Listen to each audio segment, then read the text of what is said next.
right. So first of all, let's just say, wasn't that music awesome? Um, which Yeah, that was you excellent. couldn't hear it, but the listener will have just heard the music. And my guest today on Everyday Anarchism is David Hill, friend, colleague, and composer of the Everyday Anarchism theme music. Thank you for joining me, David. Yeah, yeah, of course, Graham. I think composer might be a little bit much. It's Well, you pretty. made that music, didn't you? Yeah, well, yeah, yeah. I did make it, and by the way, I did like kind of stop making music for a while and just did other hobbies, but I've been slowly getting back into it. So, if you ever want to like have some more music, I'd be happy to make some for you. New theme song every week. Yeah, yeah, I could definitely do that. You'll definitely have to pester me. Um, just send me text and just be like, hey, David, I'm waiting on that music. But yeah, I can definitely do that. I'm kind of like relearning all the stuff that I used to know, but yeah, it's been pretty fun, and I can absolutely make you some more stuff. Well, now that I'm back as a classroom teacher, David, I'm just pestering 18-year-olds all the time. I'm worn out on pestering. I don't want to do any more pestering. All right.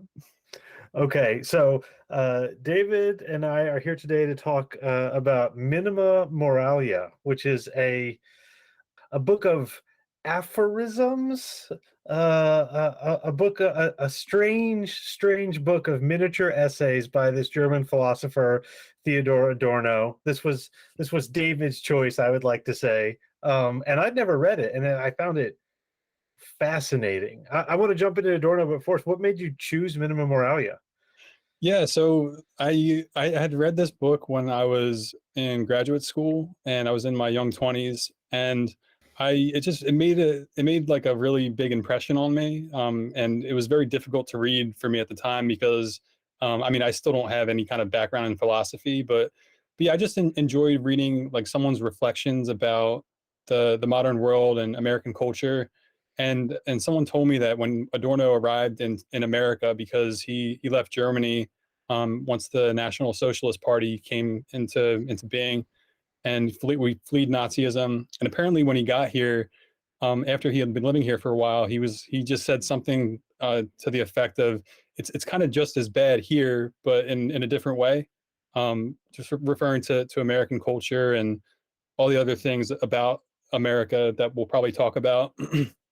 And so I was really fascinated to kind of see what his perspective on this country was like, and also I guess probably worthwhile to note is that I hadn't read it in a while, and you're reading it for the first time, and we both were very bored by the book by the end of it.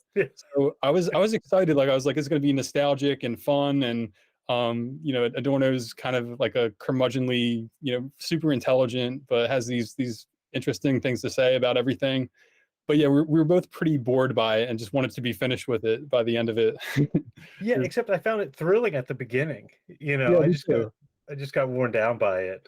Yeah, So for those of you who don't know, I mean, first of all, Adorno is a famous left-wing thinker, one of the most important left-wing thinkers, of all time. Very much not an anarchist, very much not an anarchist. And he's associated with this thing called the Frankfurt School, which it actually was the official name was like the Institute for Social Research in Frankfurt. He was one of the leaders of it. The big leader of it was a guy named Max Horkheimer. There are some other famous members associated with it, most famously Herbert Marcuse, who we'll talk about in a second, who did become, if not an anarchist, associated with the New Left, and Marcuse is very popular with the anarchists. And then the final figure, who was never actually a member of the Frankfurt School, is this guy named Walter Benjamin. And Benjamin is probably more famous and, in my opinion, more interesting than all the rest of these people put together.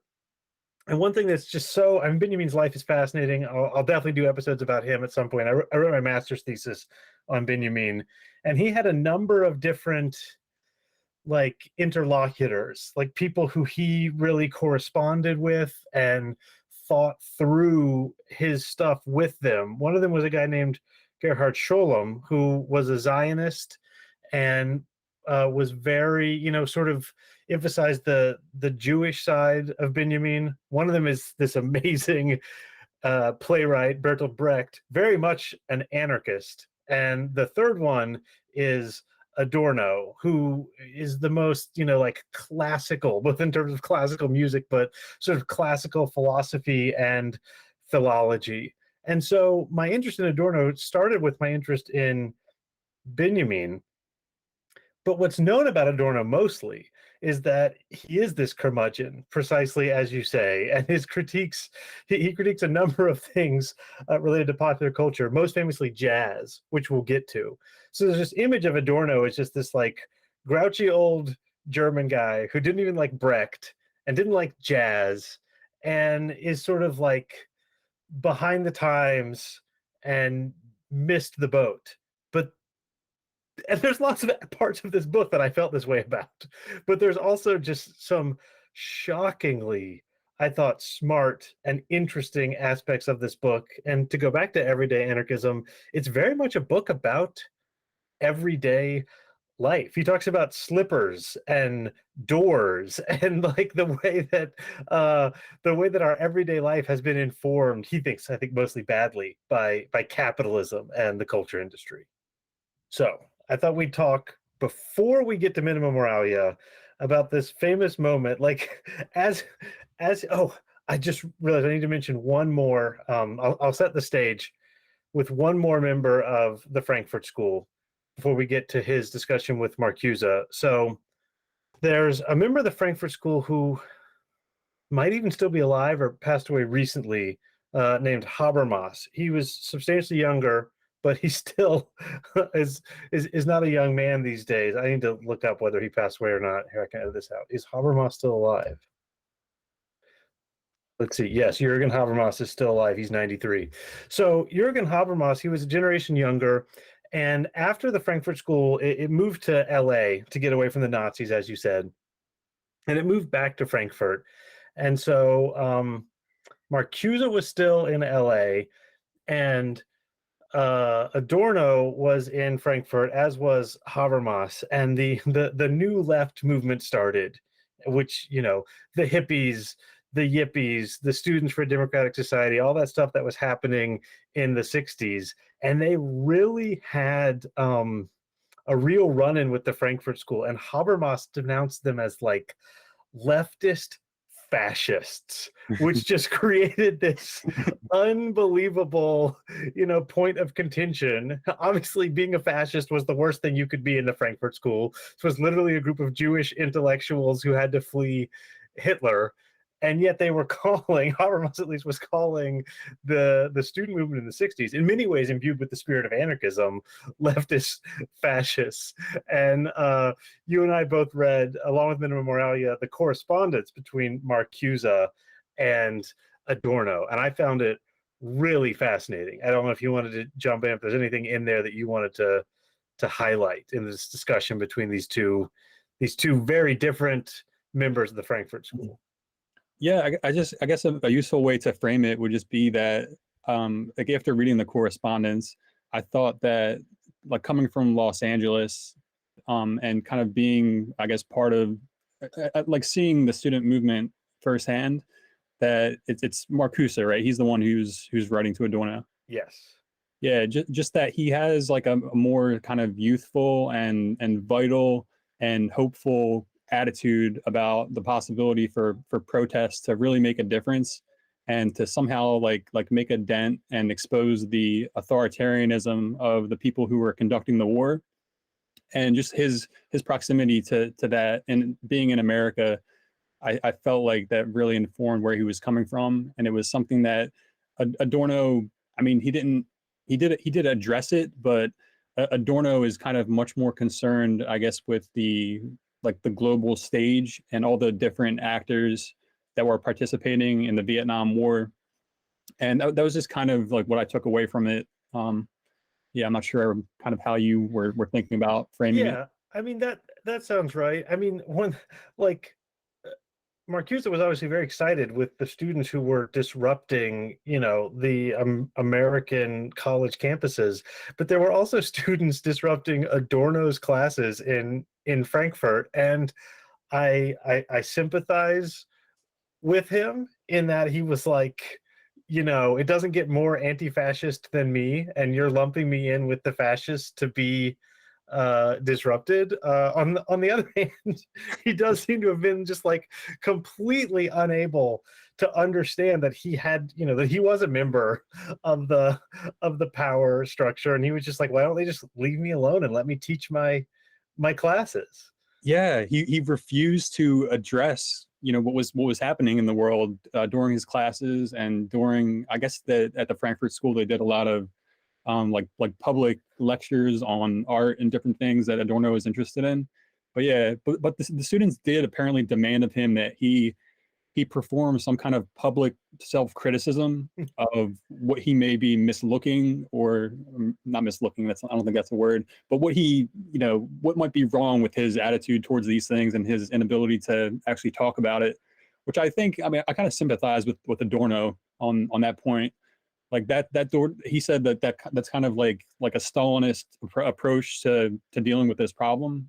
And I don't know how you felt about that, but that seemed like the students were maybe taking it a little too far. No, I actually, in this case, I did sympathize with Adorno. I mean, I have an overall positive feeling with the '60s, with the student movements, with the New Left.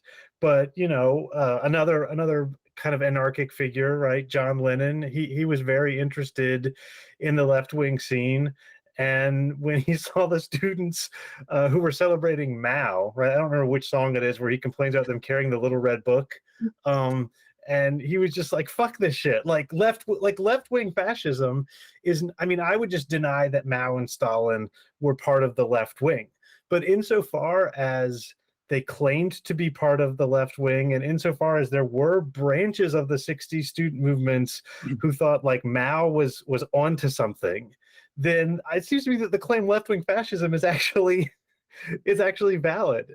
I do view an authoritarian strand of Marxist, Leninist, Maoist thinking as a really big enemy. And without knowing more about what the students, that Habermas and Adorno were actually doing and saying, it seems to me the complaint of left-wing fascism is valid for some members of that movement. I mean, that's certainly what John Lennon thought. And, John Lennon was clearly an anarchist. Yeah, and it kind of makes me think too of some missing context that I'm not sure whether or not Adorno was even aware of it, or if it may have been after his time.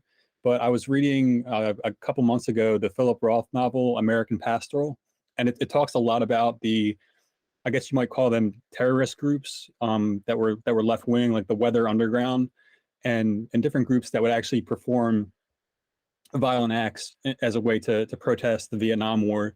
And I mean, I think Adorno would probably definitely disapprove of that. That's kind of just sort of, giving in and using the tactics of the enemy to try and achieve an end, which just breeds more violence, as, like MLK would say. I know that on your podcast, you're usually making a lot of Martin Luther King Jr. references, which I think is cool. But yeah, things like that I feel like are interesting, and it makes me curious what Adorno may have thought of that. Yeah, it's true. And it's true that a lot of those people, identified as anarchists, or, identified as, Marxist Leninists or Stalinists. And it is my attempt to, sail an intellectual ship perfectly, between the Scylla of Marxism Leninism on one side and the Charybdis of like, Ted Kaczynski Unabomber style violent anarchism on the other side. And that's not easy to do. And obviously Adorno wasn't describing himself as an anarchist, but he obviously was trying to thread that needle as well. And he thought the students were veering too far towards either. I mean, he hated overly authoritarian leftism, Adorno did. He also hated what he saw as like really ideologically incoherent leftism, which I think is what he would have described a lot of the student movement as being about, is they didn't have a theory. This has always been the complaint about anarchism, is lifestyle anarchists, is they're just like, yeah, just, be the change you want to see in the world, which again is something that I tend to espouse on this podcast. I'm like, yeah, go to the farmer's market and try and eat less meat, and just do the stuff that we need to do to bring about the new world in your own life. And Adorno, like many other very smart thinkers, was like, that is not, locally sourcing a shirt is not going to defeat capitalism. And you are kidding yourself if you think it's going to. And I hear that. I thought he made some excellent points against Marcuse, even though in the end, Marcuse thought there was real potential in the student movement, and Adorno clearly didn't. Yeah, it also makes me wonder, like, where is there a point where Adorno would justify violent acts in protest against the things that he thought were destroying the world?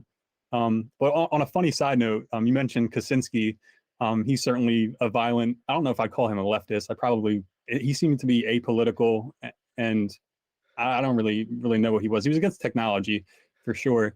But anyway, just like a funny side note, I was a graduate student and I was teaching composition classes, and the writing department gave us the option to do a special topics, and we could pick what we wanted to teach. And I was like, all right, this is kind of fun. I can do something that's strange and that might appeal to students. So I did a course it was for sophomores on teaching academic argument. And we did manifestos. So I just picked a bunch of different manifestos, and I read the Unabomber manifesto with them. And some of the students, when we talked about it in class, they were like, I kind of do agree with like a lot of things that he says, but then every once in a while, he's just like, and this is so why people have to die. and the students were like, and yeah, I couldn't really go along with him on that point.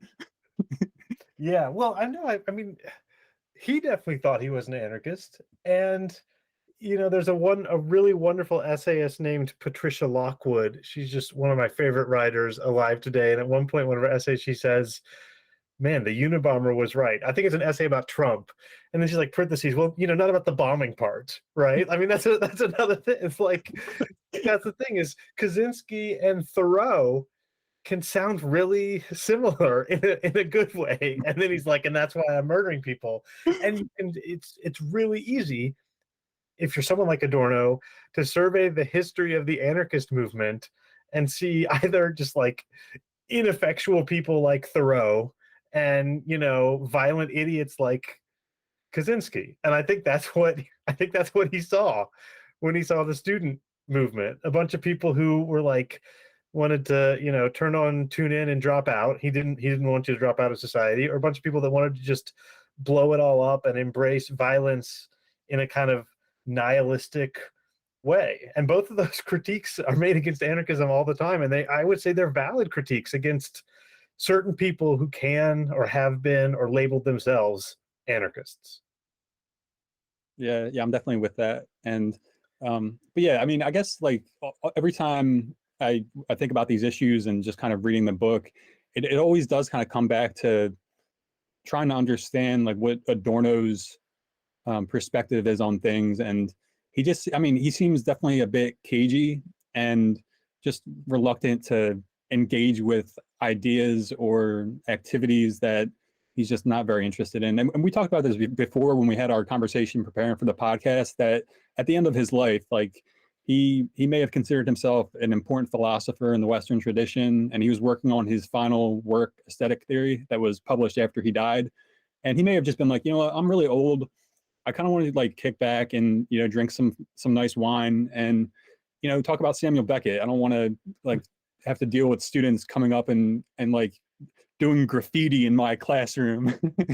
He mentions graffiti in the Yeah, and there's a famous there was one protest where some female students took their tops off and are standing naked, and then I think they dropped flower petals on his head.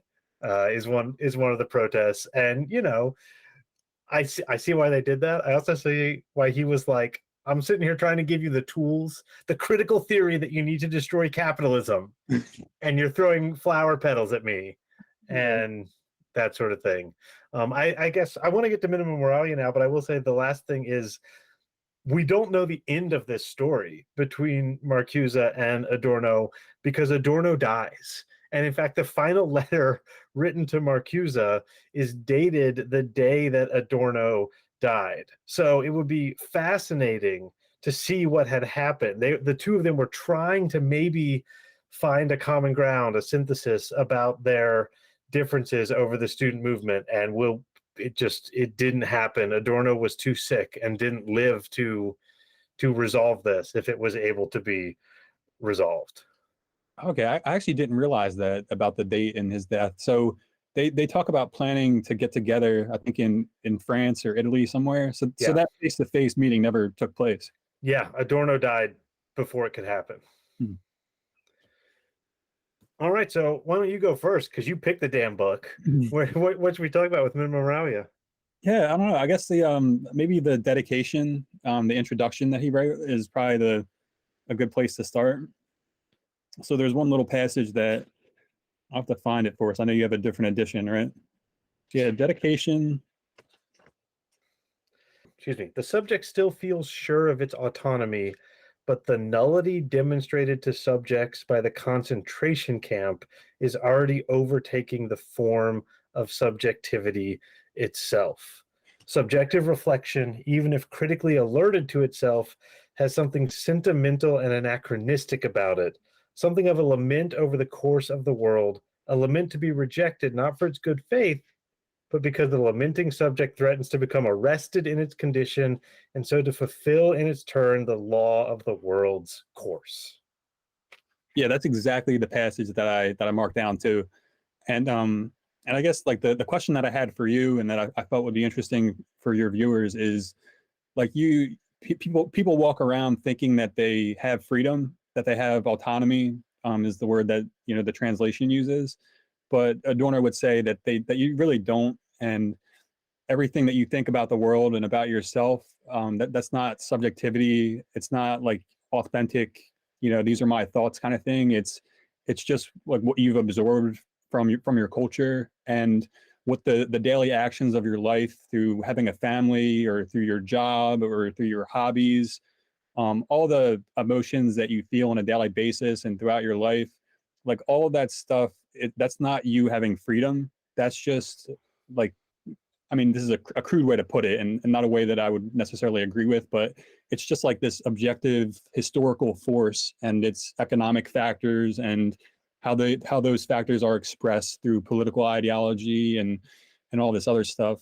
And I was thinking, like, if that's how he felt about human experience and about how people, like in their head, see themselves in the world, then how is it really possible to have like all the things that you come back to, like mutual aid and just like wanting to be a good person and help people out and that kind of thing and to generate community and consensus and all the types of things that you feel like are important for everyday anarchism?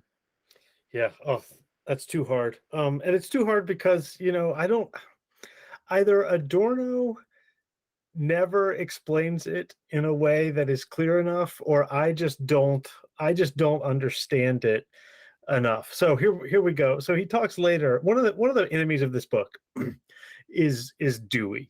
He mentions Dewey a few times by name, and he also mentions instrumentalism, which is Dewey's philosophy, and he also just has a vaguely anti-Deweyan sense in this book, which Dewey basically would argue that if you do mutual aid and you do this consensus building, what Dewey calls democracy, something will emerge that is pretty like scientific and rational, and also all of the things that are good about everyday anarchism based on consensus and democratic and that sort of thing.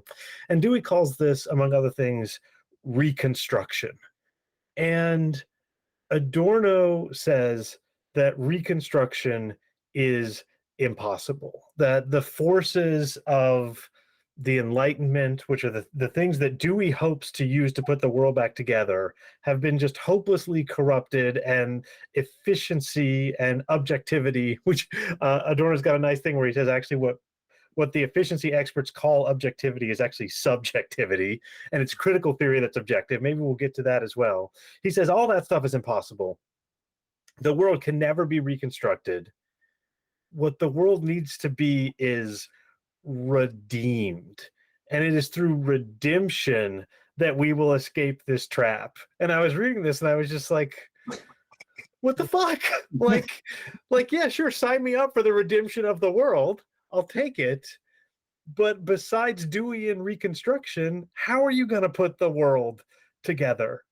It seems to me like almost a religious thing, and he doesn't explain, because these are aphorisms. So if you're reading this book, they're aphorisms. It's not an extended argument. He doesn't explain what would redeem the world or how we would get redemption, just that we need it. And reconstruction, which is admittedly a pretty scientific way of doing what I'm calling anarchism, but nevertheless one of the ways of doing it, he just thinks is hopelessly lost to the technocrats already. But I'd like to give reconstruction a try, unless he can explain where the redemption is coming from. He clearly doesn't mean from God. I don't know. Yeah, that's one of the things that I both love and hate about Adorno, is that he's steeped in Heidegger and Nietzsche, and he knows that, you know, metaphysics is something that is completely finished with, especially after, you know, the concentration camps, as he would probably agree with. And yet he still has that language about transcendence and redemption and those types of things. But it's not like he explains or directs like how that is possible, besides the type of thing that you just mentioned from Dewey with Reconstruction. But at the same time, I mean, it does give, he's absolutely a stylist, and I think there is like literary worth to reading him. And I do like that he still has that horizon of transcendence and redemption and all of this, because it does show that he definitely had some hope. And also, I don't know like how applicable this would be, but I used to really like Wallace Stevens, and you know that from teaching the American Studies class with me. And Stevens had this idea that sometimes you have to believe in things that you know are not true. And I think he was referring to like the idea that you have like a Walt Whitman unified self, that it's not that. You don't have that. You have this thing that's very fractured, and it's like a bunch of pieces of a broken mirror kind of thing. But he did say, I mean, he didn't say it directly, but you have to believe in something, even if you know deep down that it's not possible or it's not true.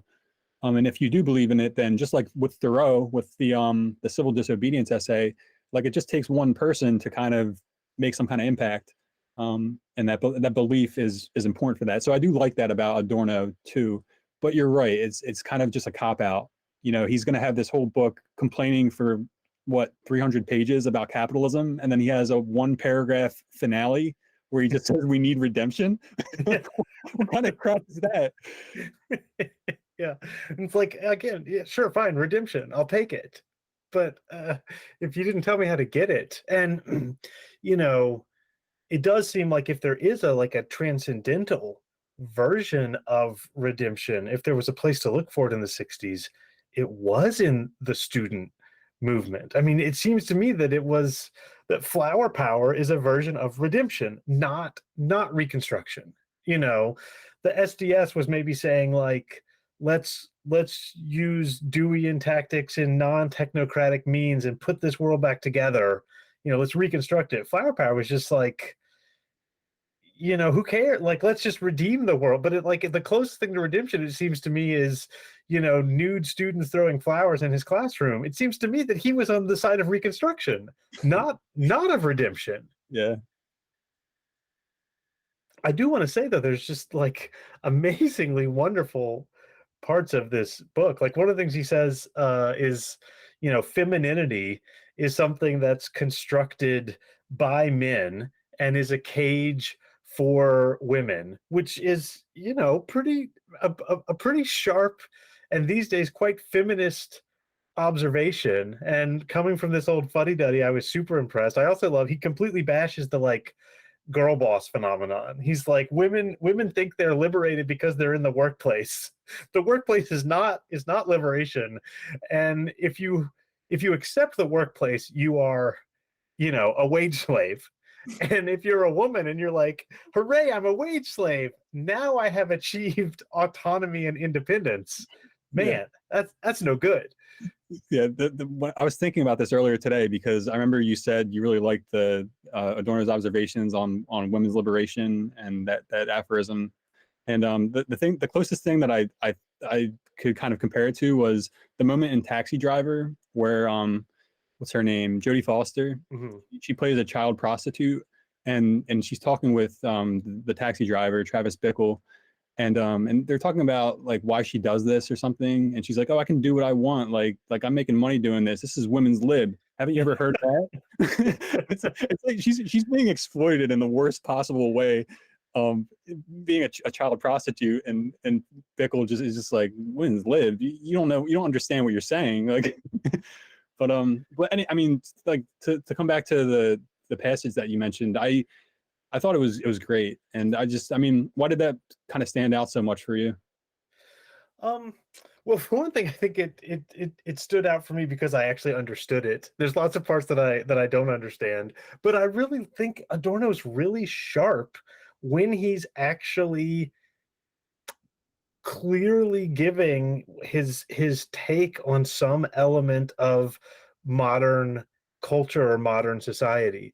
But when he's just writing about Heidegger and what it means to be subjective or something, he totally loses me. And what I liked about this book is there was more discussions of the everyday world than in any other Adorno than I had ever read before.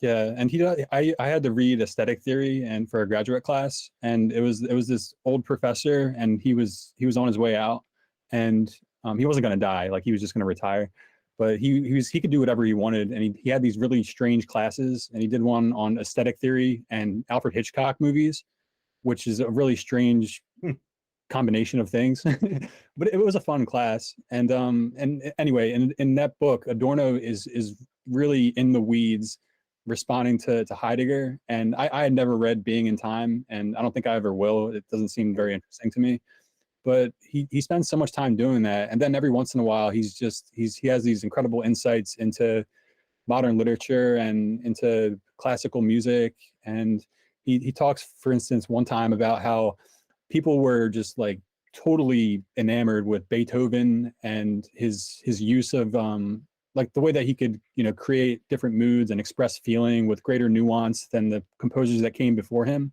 And apparently someone was saying this to Beethoven. He's like, oh yeah, that's not like genius or inspiration or anything. That's just like really effective use of diminished chords. That's how I did that. And when you like really step back and think about it, it's just, I don't know, like Adorno goes on to talk about it, but it's just like, that's how he thought about it, and it is something that has inspired musicians and people that love music since Beethoven died. But it's just like this very practical kind of thing, and Adorno is really good at getting to that. Like you said, in this book, he's talking about culture and he's talking about the real world, and that's where he gets at. But he does it in his other works too, I've noticed. So do you think like the issues that he raises about women's liberation and women's place in society at his time are applicable to the world now? Yeah, absolutely. I mean, that's another reason why I liked both of those things, is it seems that, the problem of, look, when he's talking about how, being a professional woman is just a form of exploitation, he sounds exactly like Emma Goldman. And in that sense, he's definitely well behind Emma Goldman. But the problem of what it means to be a woman, I mean, de Beauvoir has not written The Second Sex at this point, and it seems like this aphorism from Adorno could be roughly translated into one is not born but becomes a woman. I mean, he really got this is a cliche term, but the social construction of gender, and he conveyed it in just a couple of sentences in a way that I think I can share with my students in the future.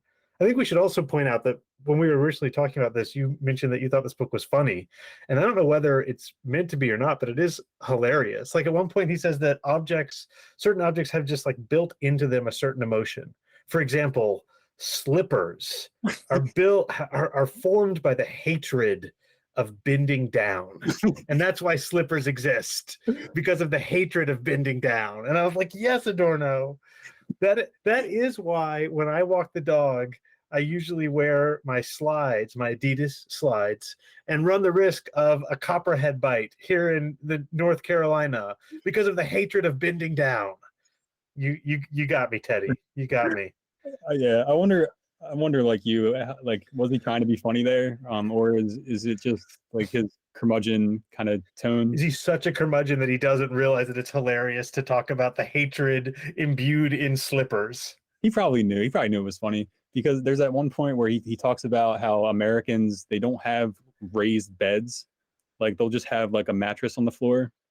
And I forget what he says about it, but he's like, his conclusion is basically like, they're Americans are used to all kinds of degradation, and not having like a box spring and a bedstand is one of them or something. I don't know.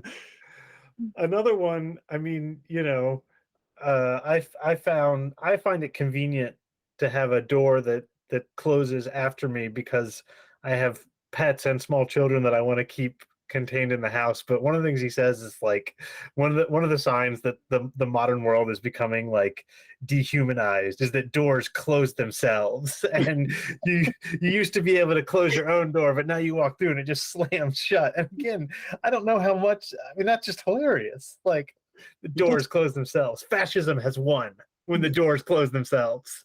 He talks about bay windows at some point too. He's really interested in just the entryways into spaces, I guess.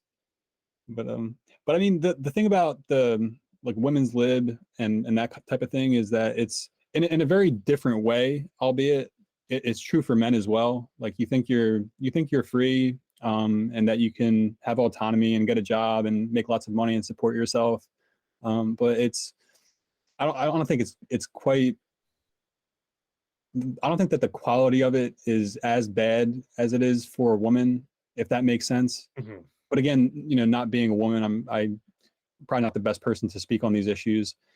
But anyway, I think it's similar for any human being. And when I was reading the stuff about women, it's like that you have this movement where you gain suffrage and you're starting to become more of a powerful force in society for lots of different reasons.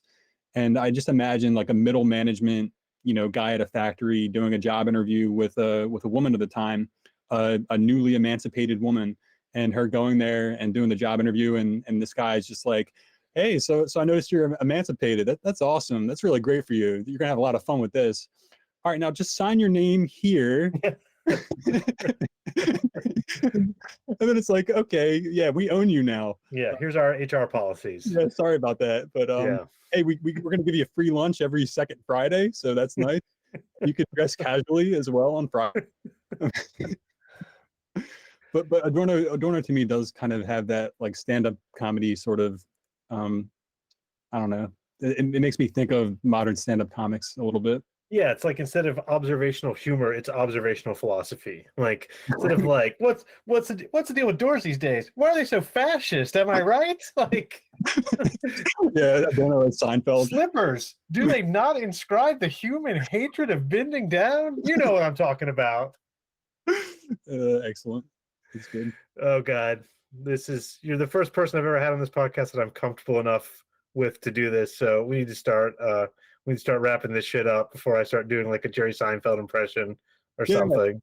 That's cool. We're going to be back for some Batman stuff. Yes. Yeah. So I definitely want to talk about the final aphorism, but before, so I'm starting, I did a podcast on Batman versus Anarchism. I'm hoping eventually to write a book on it. And I am inviting David back to talk through at least the Christopher Nolan Batman movies to help me work through this. So we'll do Batman Begins at some point in 2023. But first, why don't you take us out with Minima Moralia? I know you did want to talk about the ending. Yeah, for sure. And just to mention, like hopefully when we do the Batman, we'll have some new music for your introduction. So, excellent. Yeah, so that'll be good. But yeah, the ending. Let's see. I mean, I don't know. I feel like you should take us out. You should be at the helm here. Was there anything? That's redemption. Yeah. The only philosophy which can be responsibly practiced in the face of despair is the attempt to contemplate all things as they would present themselves from the standpoint of redemption. And then he talks about the messianic light. He says it's impossible. fine, I'll give it a crack, right? Which is to say, like, when you are inside this system, I completely disagree with calling it late capitalism, as if in this like Marxist sense that we know how long capitalism is going to last, et cetera, et cetera. They've been calling it late capitalism. Late capitalism is getting pretty old these days. But when you're in this system of oppression and exploitation, it does seem that redemption is impossible. And it is impossible to get outside and see it. I think you might be thinking about Benjamin's Angel of History when he talks about seeing, society from outside in this messianic way. But it's also true that it's going to happen. I mean, whatever this is not going to continue forever. I like to think that there's something better coming after this, and I like to think that I am working towards that coming to be. But if there is a problem with despair, like it's never going to change, it's never going to get better, this is a good reminder. It's not going to stay this way, whatever it is. And to turn it back to Kropotkin, which is the place where, Adorno never would. Kropotkin would say the spirit of revolt and dissent is always, always, always alive as long as there are humans. And so if you're wondering where that messianic impulse is going to come from, it's going to come from us. And as long as we are humans, that revolt, that redemption will happen. I wish I could promise it was happening in the next, few weeks. We could, destroy Wall Street and destroy all the bread factories. He does complain about the bread factories and how they have, like, well, he says the existence of the bread factory is proof that we no longer believe in our daily bread, and that Christianity is wrong now that we have the mechanisms of capitalism giving us our daily bread. But let's bake bread and garden and make things with our hands and practice critical theory and love one another. And then we're embodying prefiguratively the messianic spirit that even old fuddy-duddy Adorno says we need. Yeah. Adorno may not be able to take us there, but he articulates it very well. Is I think the takeaway for me. But also, just like we talked about before, with him being a stylist, like he's saying here, like, you need just to cultivate a kind of perspective where you're seeing the things that you're so used to seeing every single day. You slowly start to see them in a different light, and they look indigent and violent, or however he puts it, or distorted to you, or they look distorted from the perspective of the messianic light. And yeah, that's perfect. Like, he, in aesthetic theory, the one line that I'll never forget from it, which I kind of halfway do forget because of the translation and one particular word of it, but he says, if you fail to perceive the world as as foreign, then you fail to perceive it as at all. I'm not sure if he says foreign or alien. I kind of think they probably translated it as foreign, but that's kind of like, that's the best thing that you could do for trying to become, a person who's perceptive of what's going on and wants to be creative and do all the types of things that you talk about in your podcast. So yeah, I thought it's one of the good things about Adorno. Yeah, I think that's right. He does not provide a program for redemption. He even says that reconstruction is, a fool's errand, but he gives you a great way of seeing the world in the way that it is not the world we want it to be. And in that respect, critical theory, I mean, that's what he claims to be doing, is critical theory. He does not claim to be doing redemption, just helping us see the necessity for redemption. That's got a real John the Baptist vibe, like, or Nietzsche, who says the same thing about Zarathustra. Like, I'm not going to put this world back together for you, but I'm going to try and dissolve it. I'm going to blow it up in your mind, and then you got to put the world back together. Yep. All right. That seems good. Yes. All right, David. Thank you so much. Yeah, thanks for having me on, Grant. I really appreciate it, and I'm looking forward to doing it again. Yeah, first time on Everyday Anarchism, but not the last. Okay. And then, the music, which you're about to hear, is by my guest, David Hill.